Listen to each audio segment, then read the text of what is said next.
Ya, ada istilah lain yakni berpadu, ya, berpadu.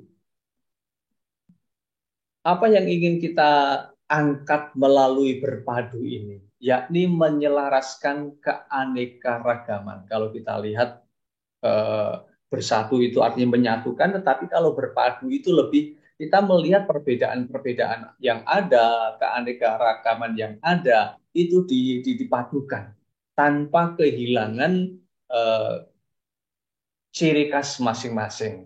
Jadi tetap ada warnanya di situ, bukan melebur menjadi satu. Realitas keanekaragaman ini kita lihat di dalam kongregasi kita, khususnya juga di dalam provinsi kita. Kita sudah mulai merasakan itu, mulai dari anggota sendiri ya, anggota sendiri. Kita bisa melihat sekarang itu anggota sudah mulai dari berbagai macam suku. Ada yang suku Batak, ada suku Nias, ada suku Jawa, masih mayoritas ada Flores, ada Papua, ada macam-macam, dan nanti juga mungkin ada dari tempat-tempat lain. Kalau yang belum disebutkan ya mohon maaf ya. Tetapi lihat bahwa dari anggota sendiri sudah aneka ragam. Tempat karya kita juga sudah mulai beraneka ragam. Kita membuka tempat-tempat baru sekarang ini, berkarya di mana-mana ya. Eh, Juga di luar negeri, jenis-jenis karya juga semakin bisa kita rasakan. Kita memiliki jenis-jenis karya yang cukup banyak lagi sekarang ini, mulai berkembang. Budaya juga banyak, umur juga aneka ragam, masing-masing cukup banyak. Ya, kalau kita lihat di situ, masih banyak tentu saja yang bisa kita ungkapkan, kita sebutkan berkaitan dengan realitas keanekaragaman itu. Dan ini yang nanti akan dicoba untuk dicari bagaimana memadukan semuanya itu. Sedangkan berjalan bersama, apa yang ingin kita angkat di situ? Yang pertama-tama adalah kita sekarang ini tidak bisa hidup sendiri, ya. Dibutuhkan suatu kolaborasi, semangat kolaborasi itu. Sebagaimana juga diangkat di dalam kapitel luar biasa kemarin.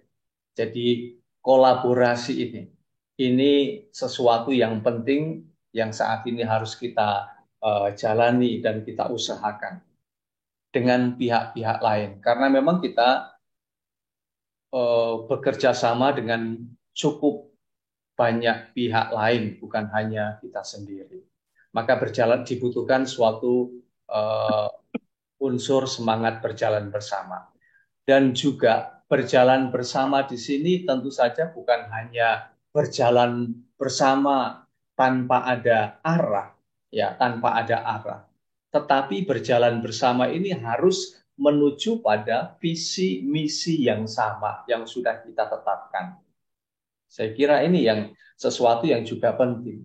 Jadi hidup bersama, berjalan bersama, bekerja bersama, berkarya bersama, harus ada visi misi yang sama.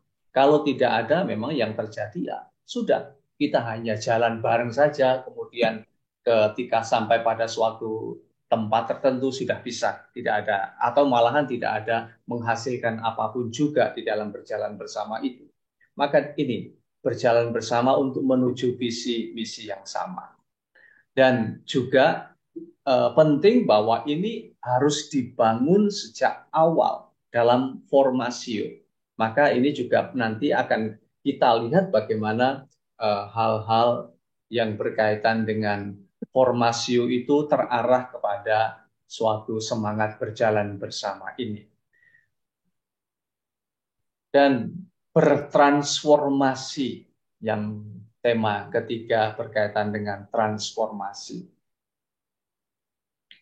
Kalau kita lihat doa Yesus sendiri, ya, Sint Unum, semoga mereka bersatu. Tetapi Yesus masih melanjutkan lagi di situ. Untuk apa mereka bersatu? Supaya mereka bersatu, supaya dunia percaya. Jadi ini, jadi bersatu bukan hanya untuk bersatu saja, tetapi harus ada arahnya. Untuk apa? Supaya dunia percaya. Saya kira para konvater dan kita semuanya bisa melihat bahwa kesaksian hidup kita dalam komunitas yang indah, yang bagus, yang bersatu, itu akan mampu mengubah yang lain juga. Orang bisa menjadi percaya.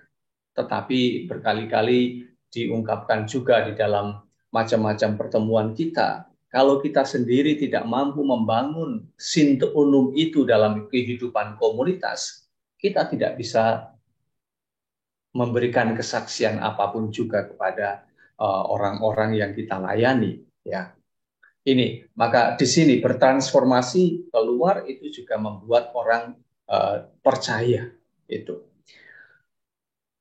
Yang juga sangat terkenal dalam diri Pater Tihon itu bertransformasi juga ada dalam diri kita. Ya, kita harus bergerak keluar. Ini yang saya kira seringkali disinggung oleh Romo Cito ya, ire ad populum itu keluar dari sakristi dan sebagainya, dan juga oleh karena memang ini diambil dari Pater Tihon sendiri ya. Paus Fransiskus sendiri juga sangat sering mengangkat tema ini, yakni supaya gereja itu tidak hanya ada dalam diri sendiri, nyaman, membangun pagar, tembok, dan sebagainya, tetapi harus ire ad populum, bergerak keluar. Inilah transformasi yang juga diharapkan nanti melalui pembicaraan-pembicaraan yang akan kita laksanakan melalui kapitel itu. Ini berkaitan dengan uraian tema. Ya.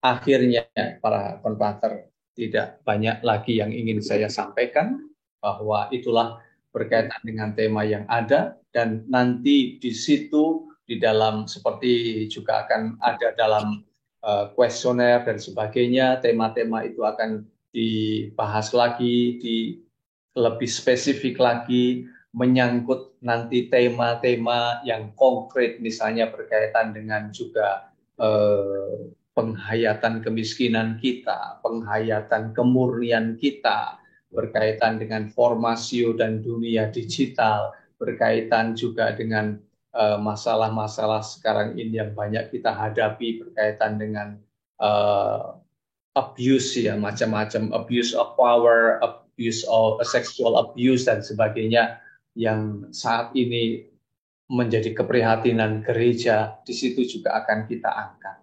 Maka harapannya adalah kita hook in altum, kita melangkah lebih jauh, lebih dalam.